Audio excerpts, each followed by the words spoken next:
Hey, what's up everybody? 8-Bit Flashback here. Today I will be reviewing the Pocket Go handheld gaming console and testing emulation out for various different systems, including Nintendo, Super Nintendo, Sega Genesis, Game Boy Advance, PlayStation, Neo Geo, arcade, and more. Plus, I'm also going to show you how to fix screen tearing issues.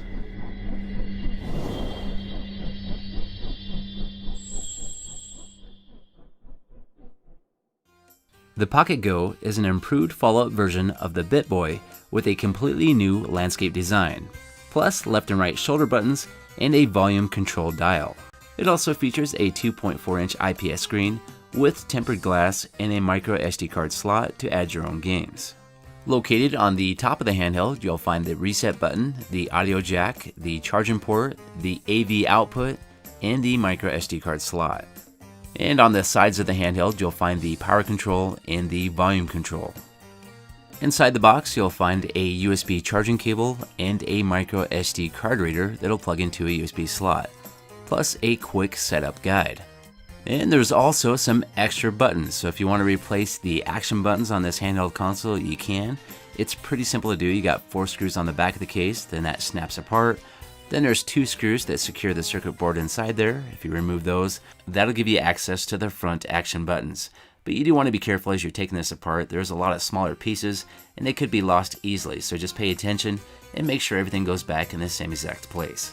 And I do prefer the color of these buttons a little bit more because it is the same as a Super Famicom controller, and I really like those colors.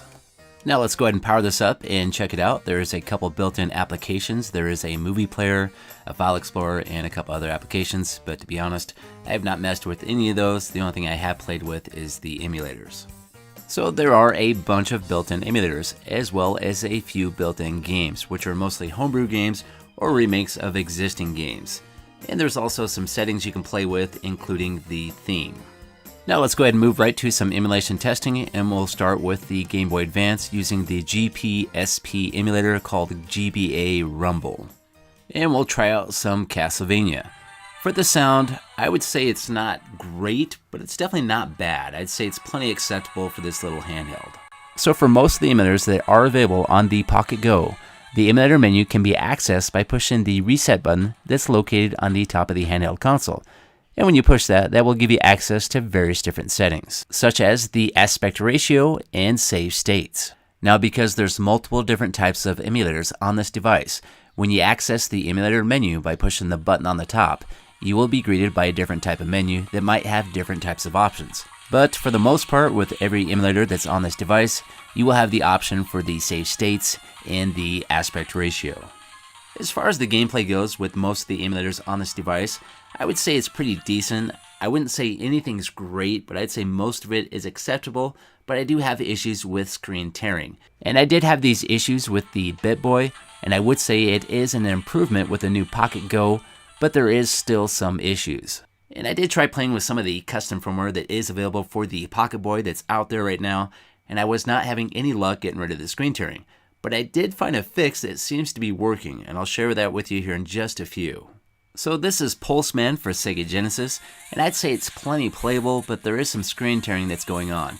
If we look closely at some of the vertical columns in the background, you can see those kind of separating from each other, kind of staggering, and they should not be doing that when you're moving back and forth.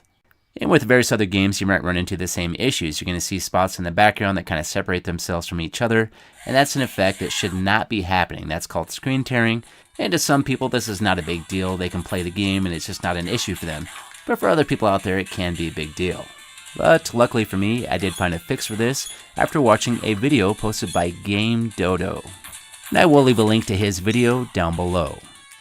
And the fix is very simple to do. All you have to do is add one file to the main partition of your micro SD card inside the kernel folder. So if you open up the kernel folder, you're going to find a file in there that's labeled .ko, and this is the file that you're going to replace. But before you replace that, I would highly recommend to go ahead and back up this file. So you can do that by making a new folder inside here called original. Now we're going to go ahead and move our original.ko file to the original folder and store that inside there, so we can use that later on if we need to. So my original KO file is now in a safe place. Now on the left side of the screen, what I did is I downloaded a new file that replaces the original KO file. And a link to this new KO file will be down below. So here's a look at what was happening before adding the new KO file. So the screen tearing is pretty obvious in the background there. Now let's check it out with the new KO file in place. And it seems to be a drastic improvement. If we check out the background now, I don't notice any screen tearing happening like it was before. So whatever's going on with this new file seems to be fixing the problem. Now I have not had a lot of time to mess with this new KO file, so I don't know if there's any other issues that it presents with other emulators, and that's why I backed up my original KO file. So if there is any other issues with other emulators not working properly after using this, I can just switch right back to that original KO file. Now let's move on to some other emulation testing. This is one of the pre-installed games. This is Quake. And it seems to be doing a fairly good job. It's a little choppy at times, but I'd say for the most part it is playable. And I would like to mention that I had most of my video already edited and finished before I figured out the screen tearing fix. So some of the footage you may see might show some of that screen tearing, but as of now, all the issues I was having with screen tearing seem to be resolved with the new fix. But again, I have not had proper time to test this completely, so there may be issues with this new file that I am unaware of. And here's another built-in game. This is Wolfenstein 3D, and it seems to be playing pretty nice.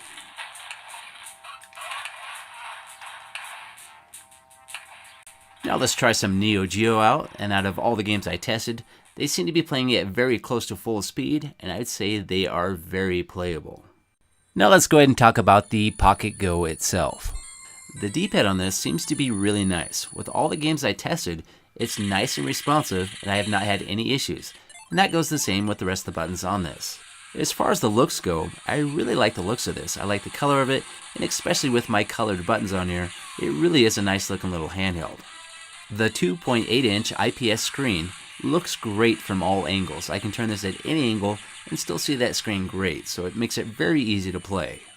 And for the button layout with this new landscape version, I'm a fan of this as well because this is nice and comfortable when I'm holding my hands. I don't feel cramped, everything feels like it should, even though this thing is really tiny.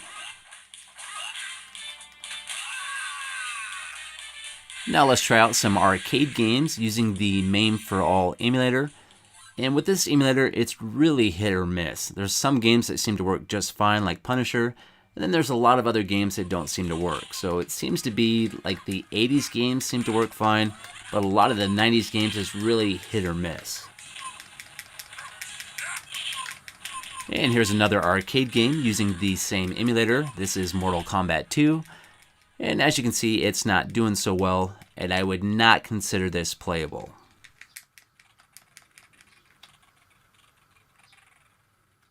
Now let's try out some PlayStation. And if you're looking to play PlayStation on the Pocket Go, I would suggest looking for 2D games because it can play some 2D games alright.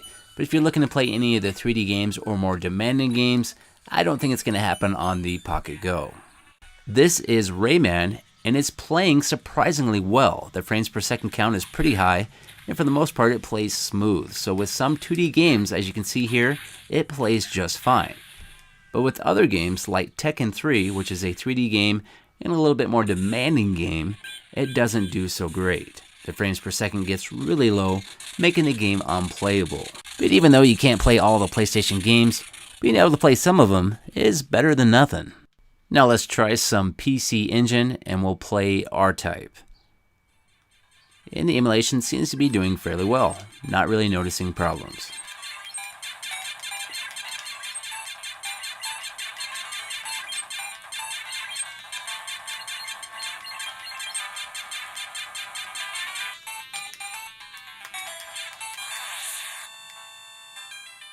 Here's a Game Boy Color game. This is Rayman. And one thing that's weird about this is the emulation seems to be pretty good, but one thing I did notice is the volume on this game is way higher than a lot of the other emulators. I'm not sure why, but it is.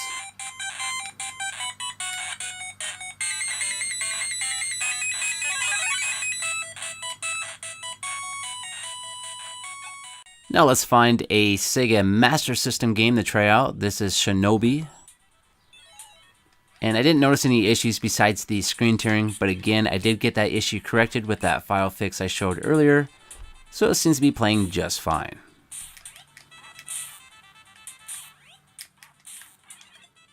And here is some Super Nintendo using the SNES 9X 4D emulator, and we'll try out some Super Street Fighter. And so far, so good. Now, with all these emulators I've been testing, obviously I can't test every game, and I'm sure there's going to be some games here and there that don't work properly. But for the most part, the results should be pretty consistent with what I've shown here in the video. Okay, it's time for me to get out of here, but I will leave you with some emulation testing for the original NES playing some Contra. Have yourself a great day, and I'll see you next time.